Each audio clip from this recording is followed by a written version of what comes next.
Hi everyone, Gridlock Cosplay here. This video is to show you how to make a samurai sword out of PVC pipe.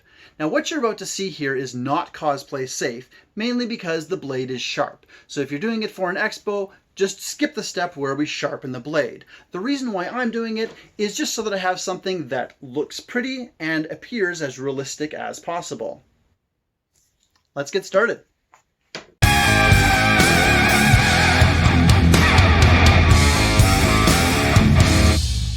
What I have here is Schedule 40 3/4 inch PVC electrical conduit. This is what I use for most of my PVC building. Now this is going to be making up the blade and the handle. I also have another piece here. It is about 1 1/4 inch. I'm just going to be using a small part of that.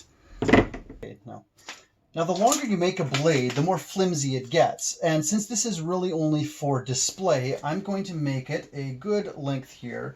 I think we're going to make it 28 inches. So I'm going to mark my 28, but then also I'm going to put another 3 inches on here. This part here, from here in, is going to insert into the handle. Just using my pipe cutter. If you don't have one of these, just use a hacksaw or even a wood saw if that's all you have. So once you have your length, however long it's going to be, the next step is to heat the entire thing until it is soft so that we can take this 2x4 and squash it flat. And that's what's going to make the nice flat part of the blade. By the way, if you know very little about Japanese sword making, I highly recommend you go and watch some videos on it, some of the Japanese master sword makers, because what you get is a sense of what's important while you're building a sword, and that just puts you in a better headspace for doing this build. The 2x4 is what we're going to use to squash the PVC into the blade shape.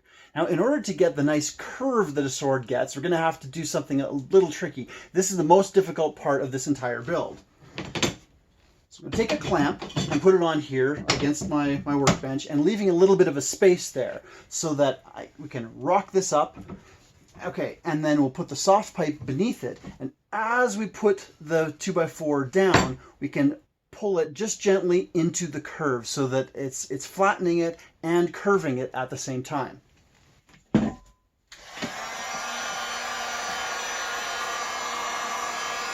Make sure you wear a glove. Just checking the pliability, and it's getting there. Still need to do a bit more. Right, here we go. Nice and wobbly there.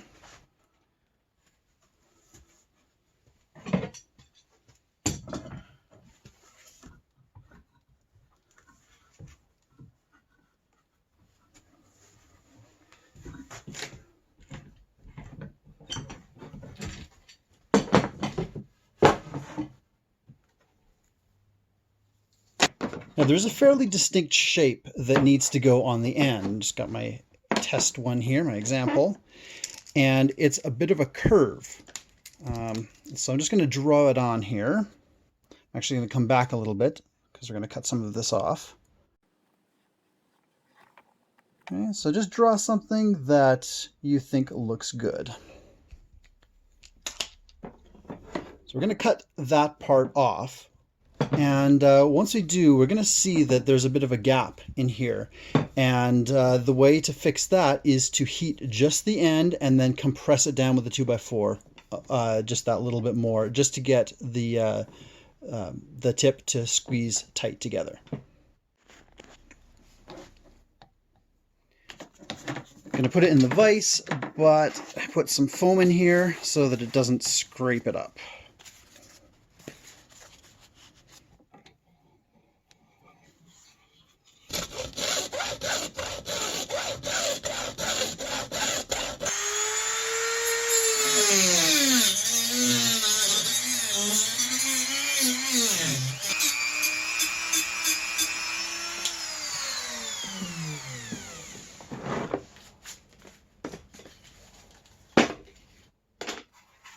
Now, it doesn't have to be exact because we're going to do some fine sanding later anyway.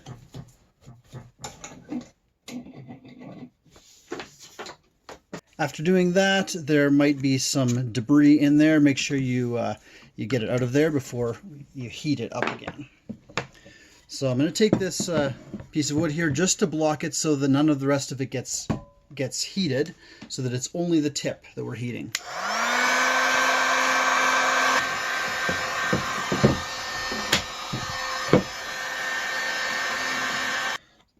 Nice and soft. Just clamp it down. Just put your full weight on it for a minute or so. You even want to flip it around so you get it even. There we go. That's at least a little bit better. Now that the forging of the blade is finished, we're going to cut the handle. So basically the handle is going to be another piece of the same 3/4 inch PVC, but it's going to be flattened only a little bit. And so what we need to do is just cut a little bit off of each side here so that the piece that's remaining can fit inside the handle.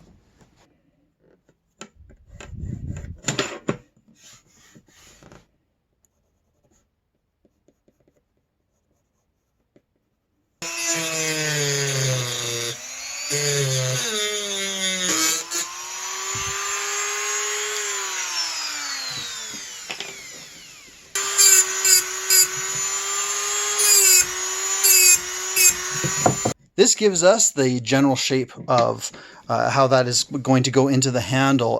For sure, we'll be doing some adjusting there to make sure that it fits, but we don't want to cut it too much too soon. We're going to use some of the bigger PVC now. We're just going to cut a shorter piece off of it, unfold it, and use it to build the guard.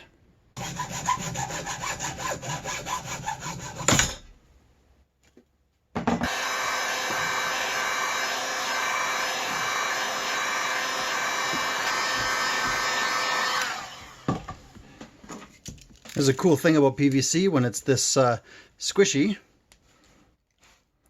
Really easy to cut.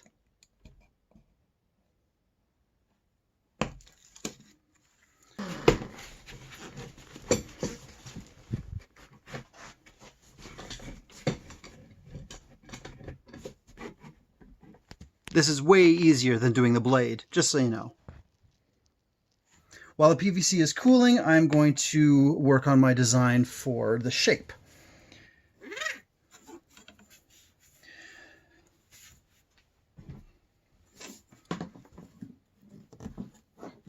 So what I'm starting with here is where the hole is going to need to be for the sword. Now the sword is, the blade itself is going to go in about the same thickness as the PVC, which is about right there.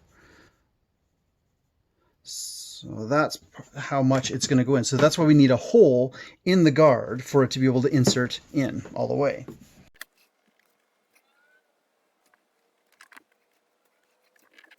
The main idea here is that you draw 1/4 of what the guard is going to look like with the hole here for the blade. And then what you do is you cut this out. You transfer it onto a piece of cardboard 4 times, where you work along your lines of symmetry.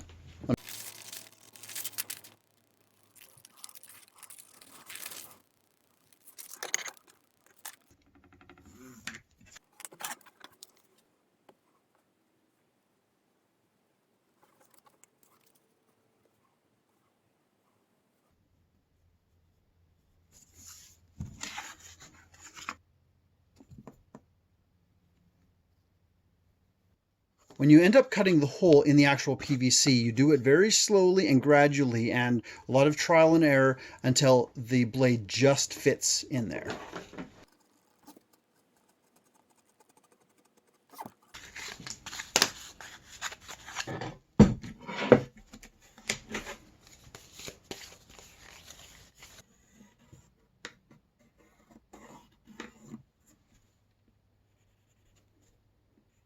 Marking the center. There we go.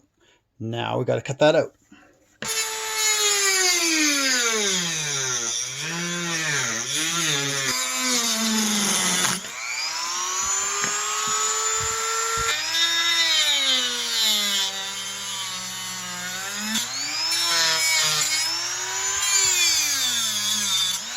Next is to do the rest by hand with a rough grit sandpaper to basically get right up to the pencil lines, and then after that take some finer sandpaper for finishing it.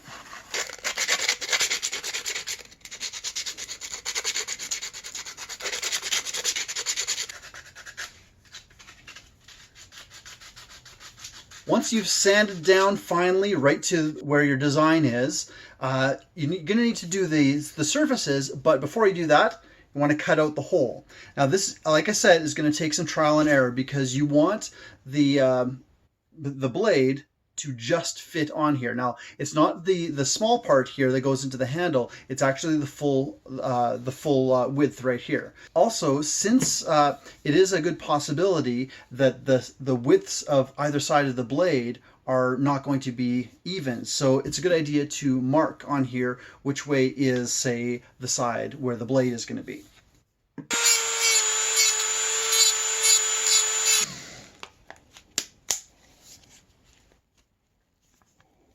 Not nearly wide enough yet.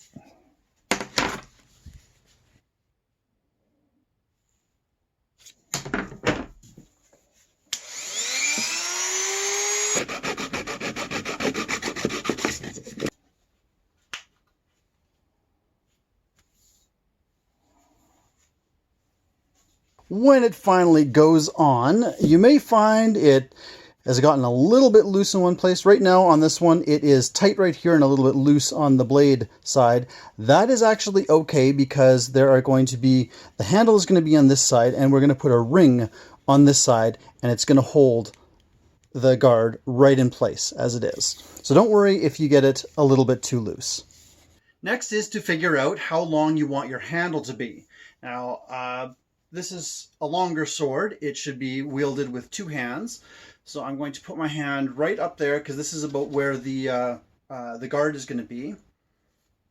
Put both hands comfortably on there, and there's the length.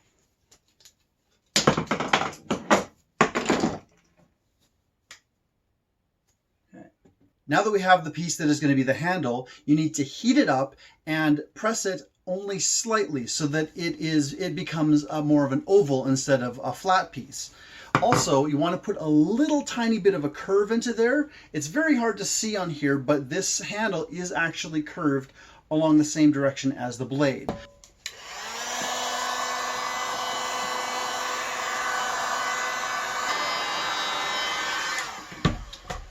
Right, so when it gets to that nice and flexible, give it a little bit of a flex like that, ow, before putting it down. Now, I am not clamping this down, okay?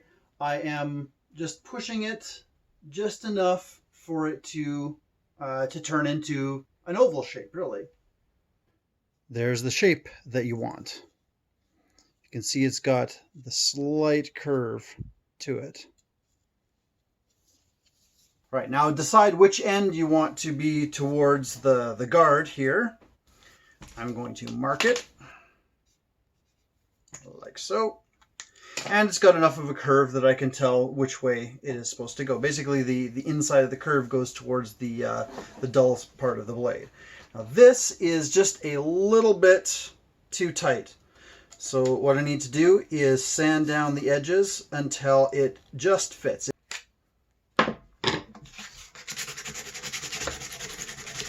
After this is cut, the edges are very square. Sometimes just sanding down the square part of the edge will allow it to fit just that little bit better into the handle. So start with that.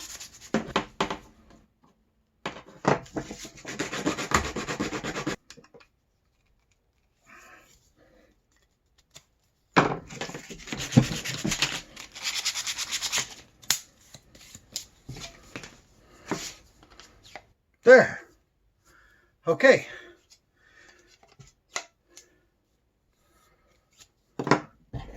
Now, all of the pieces finally fit. Okay, it should be able to go on a little bit further. That should be fine.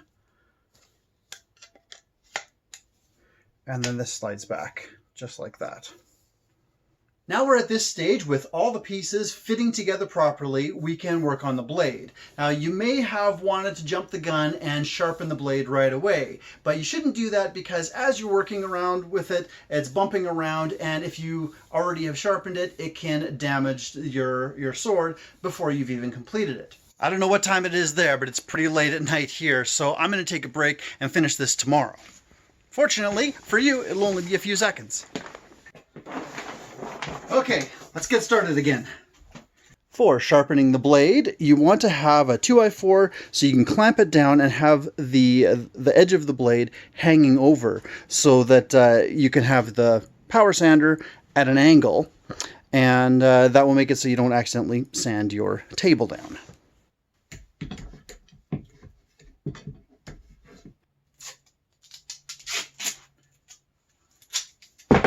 Just putting a little bit of tape on here to hold it down a bit, because I don't want to clamp this side because it'll leave marks in the PVC.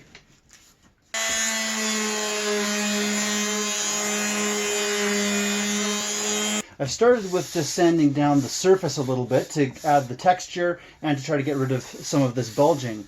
But then, for the actual blade itself, there's something you have to remember, is that you don't want to go so deep that you get past the fold in the PVC. So it's a little bit of an illusion that we have to make here, and it's not going to be straight for the entire blade, it's going to curve. So for that, we just need to take the power sander at a consistent angle, and you have to kind of remember what angle you're working at so that you can repeat it on the other side.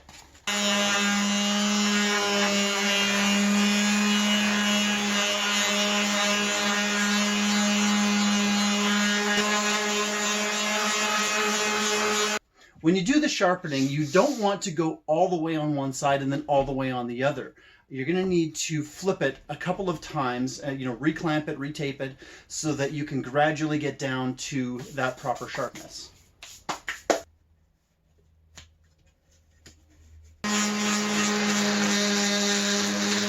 At this point, I have gone over both sides twice. Like, I've flipped it over a couple of times. And what you want to do is look along the edge to find where your variations are. So I can see right now that right here is pretty good, but I am a little bit thick right here on this side, and the tip is looking okay. But when you do get to the point where you're only about 2 millimeters or so, it's about 1/8 of an inch, that has not been sanded yet, you want to get a little bit more aggressive with your angle. So right now I've been doing it at an angle about like this. I'm going to change it to be closer to like a 45 so that the two sides come together and we have a sharp edge.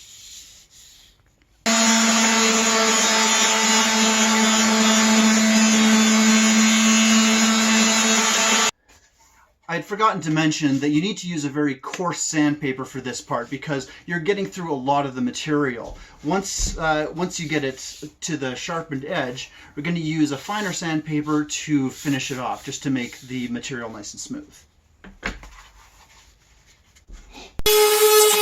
At this point, you can see that I am checking my work every few seconds just to make sure that the blade is going to be even. Okay, so once you get to the point where you're looking fairly sharp, you want to be finished with the power sander and the very coarse grain. You need to switch to a much finer grain. This is so that you don't go too far, of course, and it gets the texture a little bit smoother and nicer for when we're painting. However, before I do that, I'm gonna do the tip.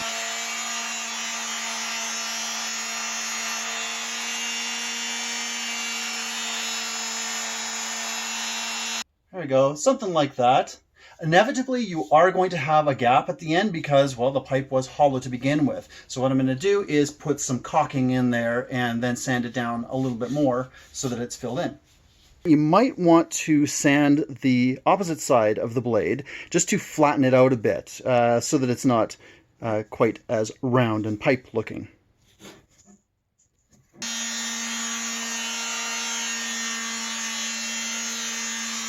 Okay, now to switch to the finer grain.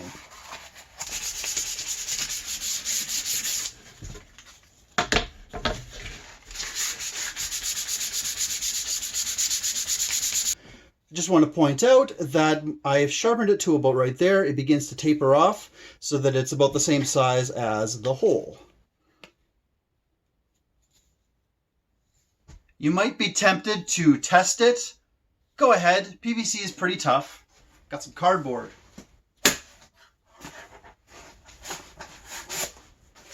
That'll do the trick.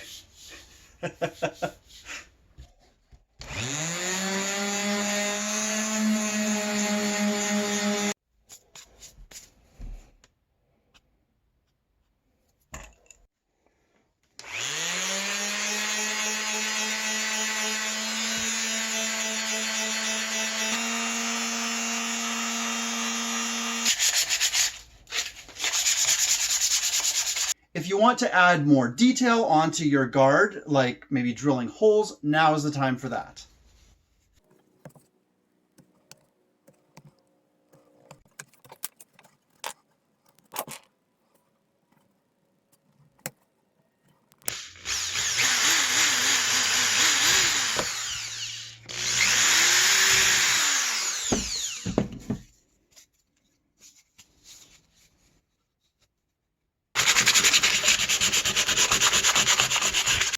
The final work for assembly does not involve the guard.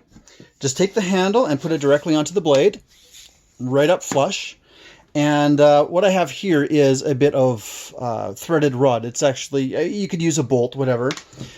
You'll need a drill bit with the same size hole so that it will be tight when it goes in. It's always good to test this, like on just a spare piece of PVC. Make sure that that the hole you're going to drill is tight for the bolt.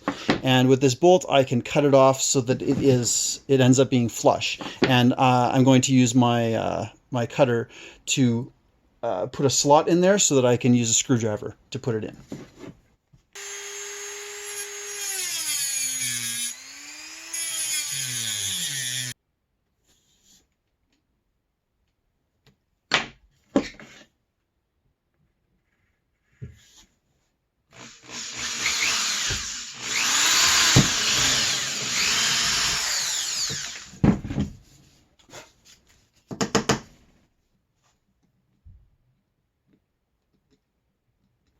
What I'm doing is I'm just screwing it all the way and then make a mark so I know where to cut it off.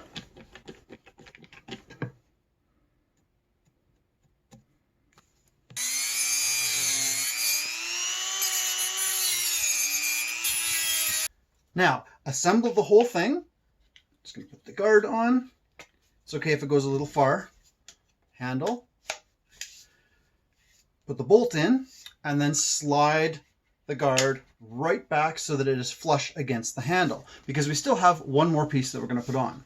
No matter how good of a work you do, you're always going to have a little bit of a gap there. You're going to want to hide that. So we're going to use a piece of PVC, just like this, and I'm going to clean this up, sand it, heat it up until it's nice and soft so that it can stretch around the entire blade. It's going to go on here and slide all the way right down to the guard. And that's why you have to have this all assembled, so that you can push it right against it and it will hold the guard exactly in place.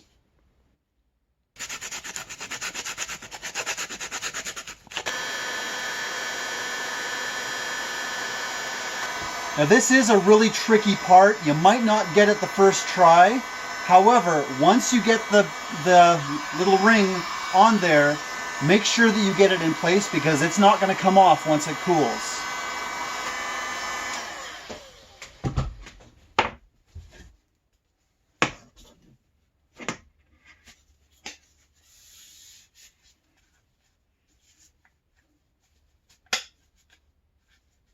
There we go. Right on, just like that. Unfortunately, it seems like I have a little bit of a crack in there, which I'm pretty disappointed about. But I can fill that in with a little bit of quick seal. Now we need to disassemble it one more time for cleaning and filling and painting.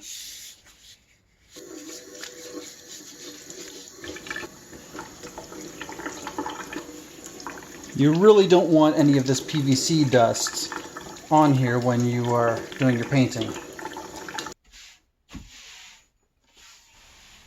Now, since I have that little bit of damage in there that is not supposed to be there, I am putting on some Quick Seal just as a gap filler.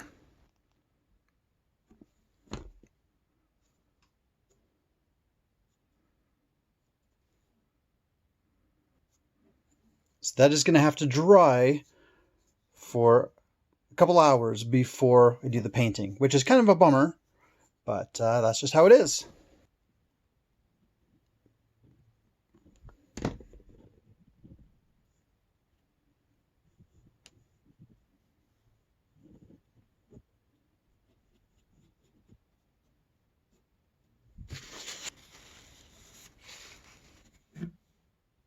Here we are the next day. I have already sanded that so it's nice and even. Same with the front. It's looking good. Ready to start painting.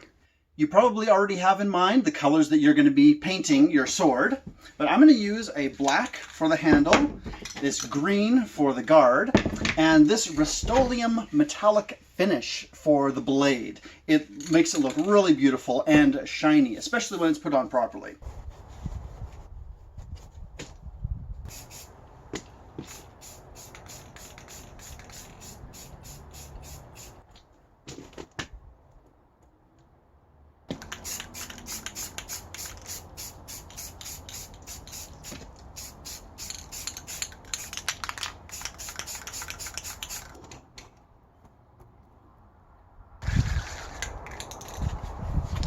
I find it most useful to do the most sensitive piece last, because then you get into the swing of the spraying and, you know, just generally do a better job at it. So whatever piece needs to be the nicest, do that one last.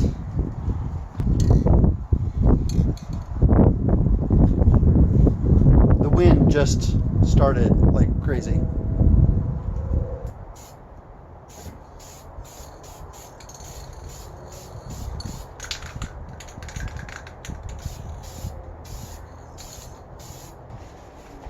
All right, so that's an okay first coat. I'm gonna put 2, maybe 3 on here.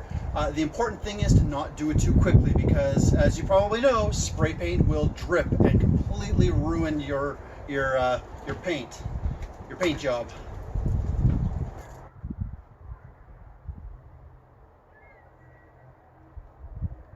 It's always a good idea to read the instructions on your paint. For example, this one says, apply a second coat or clear coat within 1 hour or after 48 hours.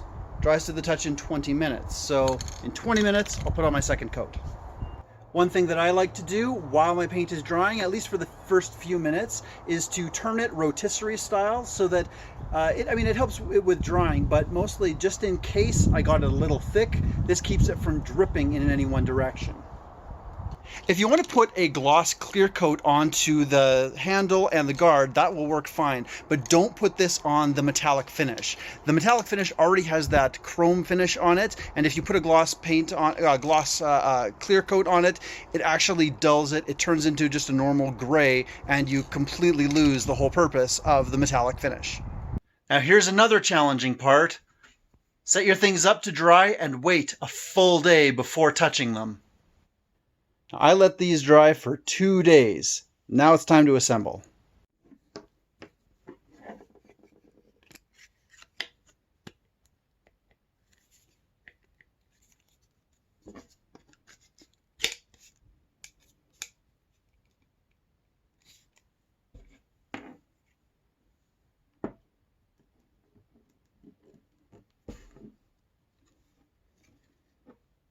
Be really careful when you put your bolt in to not let your screwdriver slip. I just hope I don't do it now.